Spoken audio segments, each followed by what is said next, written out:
Welcome back, ladies and gentlemen, to the beleaguered city of Marcianopolis, where, despite everything, the people are actually pretty happy. Despite the fact that they've been sacked, raided, they have troops stationed there, they are currently going through consumption, and yet they're pretty well disposed toward the Empire in general. They're very positive thinkers. I am Marcus Aurelius, and this is Total War Attila, the Eastern Roman Empire and history. In the last episode, we spoke about Diocletian. We got fairly far into his reign, but there's a few more things to discuss. In the meantime, we're at the beginning of a new turn, and we simply appointed some people to military count, and now we can choose our technology.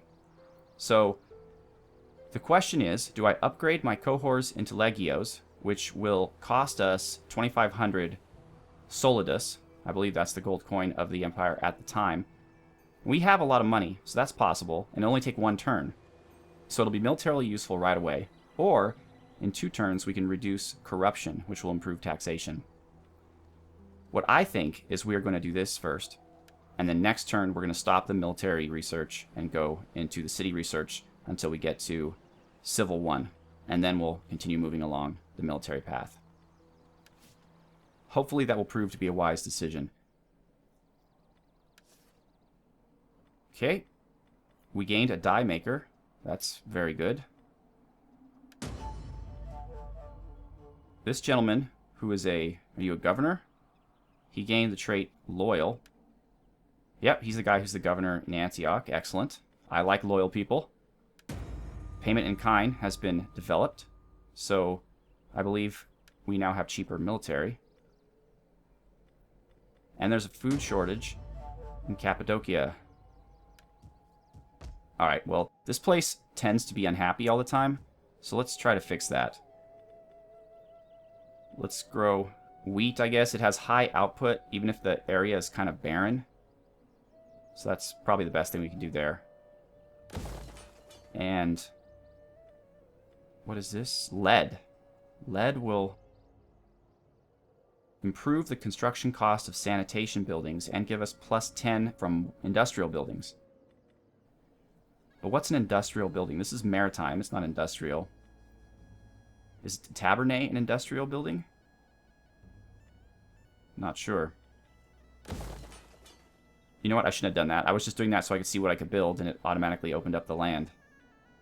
But I guess I can now turn it to my advantage by producing an industrial building, which doesn't hurt me at all and gives me 375 wealth, although it'll take 3 turns for us to make a net profit on it. We don't need a fountain because we already have the sanitation building in the main city. We're already building food. We already have a church. So I guess we could do that, yeah. Let's get some industry. And then we can improve this, which will improve the wealth from our industrial buildings. Boom. And now Cappadocia in 2 turns should be a pretty lovely and happy place. But for right now, are we getting much in the way of taxation from them? 681. This will make them more happy just for a couple turns, although I have to remember that I did this. Okay. Alright, so the Emperor still has consumption. He's up here in Viminacium. We have some Western Roman rebels and some Quadians. Wow, there's a lot of Quadians. Should I help them? No. I'm going to wait till next turn when I can upgrade my men. Especially because they're still sick. I don't know if they'll ever get better. I hope they will. That would certainly be nice. But you know what we can do is take out the rebels. That shouldn't be too hard.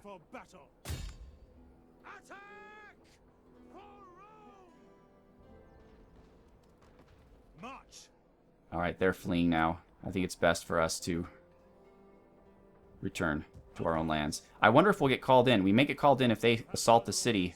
We may get called in to defend it, which is fine. We'll have the garrison to soak up the attack first. I'm not sure if I can upgrade my troops in other lands. Although I assume if we're in an alliance, maybe I can. I don't know. We'll find out. You, sir, are going to dance around a little bit.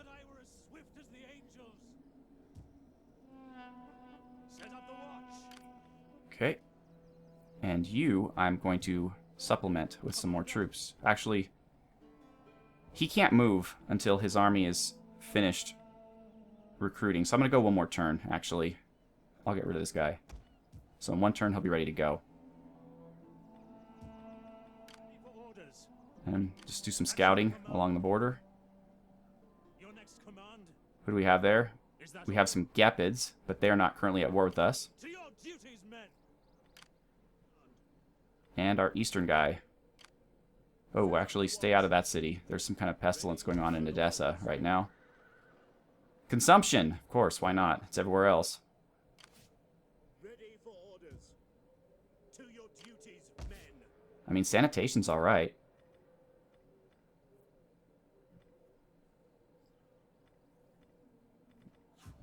One of these episodes, I'm also going to talk about the dye, the purple dye that the emperors use, and we produce that here in the dye works, which we can produce. We can improve it, but we don't have enough money to right now, and it's worth some pretty good money. And it also gives us wealth bonuses from industrial and commercial buildings, of which we don't have any currently. That's the problem. You have to really plan this out, and you have to make sure that these bonuses actually make sense with regards to what you're building. So we definitely want to build a workshop or something here, and I'm not even sure what a commercial building is. Maybe a tabernae? But let's see. Emesa? We can... I was thinking, should I build it here or here? Or in the main city?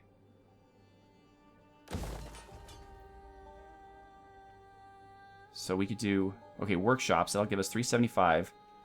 And that can be improved into a dyer? Or, sorry, an Adobe dryer? Or a pewter caster. 900, 450. Well, they both give you 900.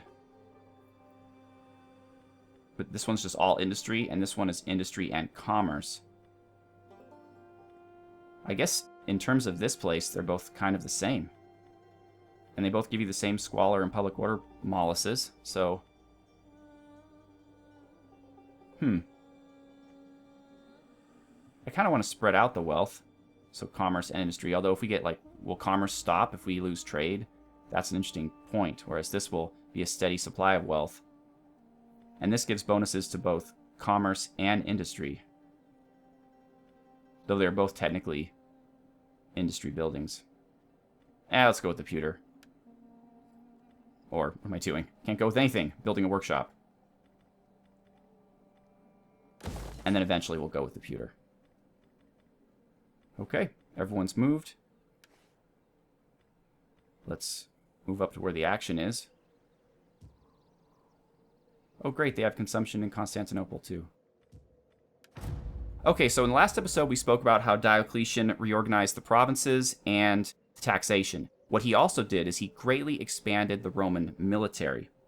And he created the duces, the military system where you had these military commanders that were broken up into regions, especially around the borders. Unlike later emperors, Diocletian himself had a relatively small army that accompanied him. He spread out the troops mostly around the frontiers. He also renewed the kind of cooperation between the wealthy and the military emperors, I guess you'd say. But he did drop the pretense of being first among equals in his role as emperor. He definitely said, you know what, I am the emperor, I am the sole ruler. The Alamans? Oh, sure, why not? I am the sole ruler of the empire. In fact, he even went so far as to say that he and the other Augusti were appointed to that position by the gods. At this point, Christianity was growing, but it wasn't the official religion, so he just said the gods are the ones that made him emperor. Because his idea was that the empire suffered so much in the past because of the emperors being assassinated, that what happened was the army would basically decide who the emperor was. They would bring one guy up, and if they didn't like him, they'd assassinate him and bring up another. So the idea was the emperor was just a man. But Diocletian wanted to make it so that the emperor was more than a man. So he adopted a bunch of like Persian strategies where people couldn't look him in the eye. It was a whole bunch of elaborate ceremony to see him. And so to make it such that he was viewed as more than a man and therefore unassassinatable. I mean, why? Can we please get better? Is that possible? Now Amida has the consumption. And Praetorianium has it too. And Berenice. It's everywhere. Okay. So this guy, and this is the guy I like the most, I think. He's the guy in Thrace. He is being blocked. So he has 50 influence. The Emperor has 100. I'm just going to let him use his political favors and use his own influence. Now, Eutropius is being... Oh, Eutropius himself is power hungry. And he is trying to make himself something. What is he trying to do? What office does he want? The Count? Again, it should tell you what he wants. And it doesn't. Ah, military count. Okay. So I can lose 20 influence by blocking it. Or I can lose 4 control by allowing it. Well, he's going to gain a bunch of influence because he's a fighting emperor. So screw you, Eutropius. You may have commanded Arcadius in history, but you will not command me. Okay. Okay. So, unfortunately, by me ignoring the situation, public order is now down as much as -10 due to paganism. So that was a bad choice on my part. But I'm not really worried about that. Okay. So now, we cannot upgrade our troops. So let's move back into our territory. And now we can. Okay, and now they are Legios, which are slightly better. In fact, I should have showed you the comparison, but they have the cool Cairo shield. And we're still just losing men at a horrifically alarming rate. And in fact, we're not gaining new men here. I don't want Sirmium to fall to the Quadians. That would be a savage blow. Although, thinking politically, if it did fall to the Quadians and they didn't raise it, let's say they occupied it, or they might just sack it, but if they occupied it, I could then conquer it from them and it'll be part of my empire. And Sirmium's a very good fortress. There are a lot of these guys. And we're like at half strength. This, unfortunately, just the reality of the situation means that I can't do this. Sorry, friends. Get to it, men.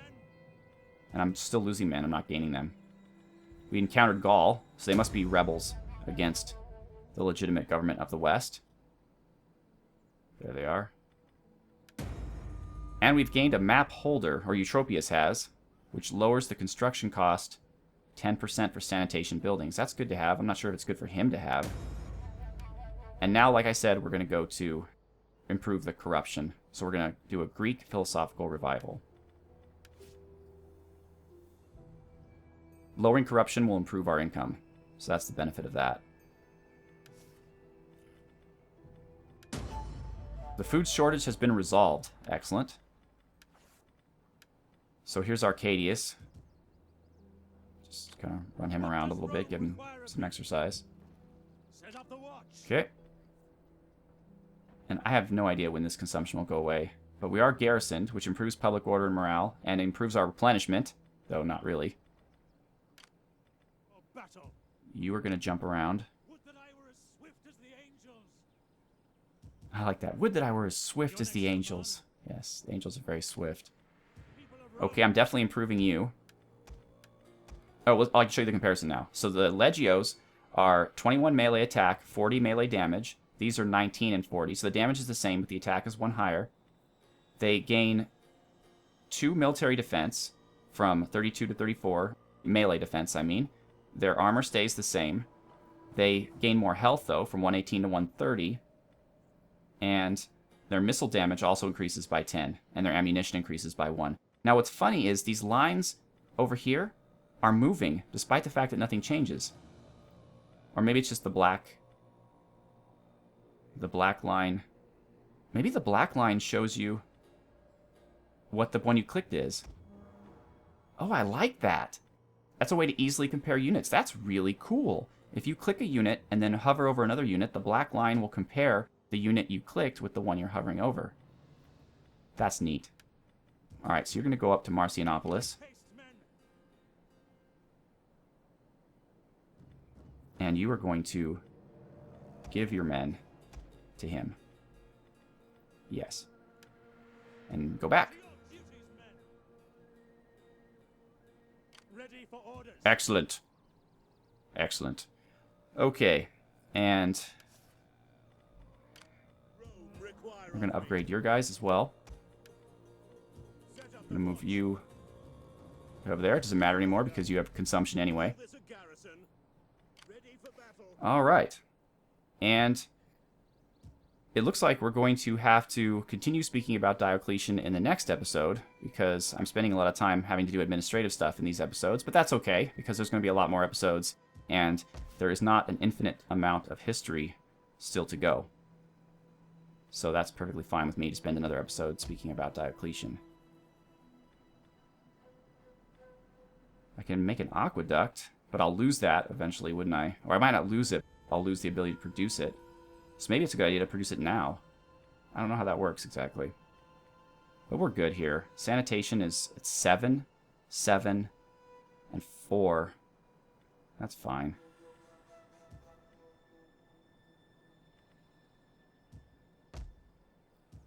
Okay.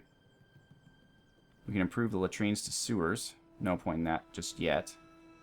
We can improve this. The cities. We can improve the church, which will be good. It'll provide a garrison bonus to Alexandria, improve public order. Actually, you know what? We need to spend the money over here where public order is bad.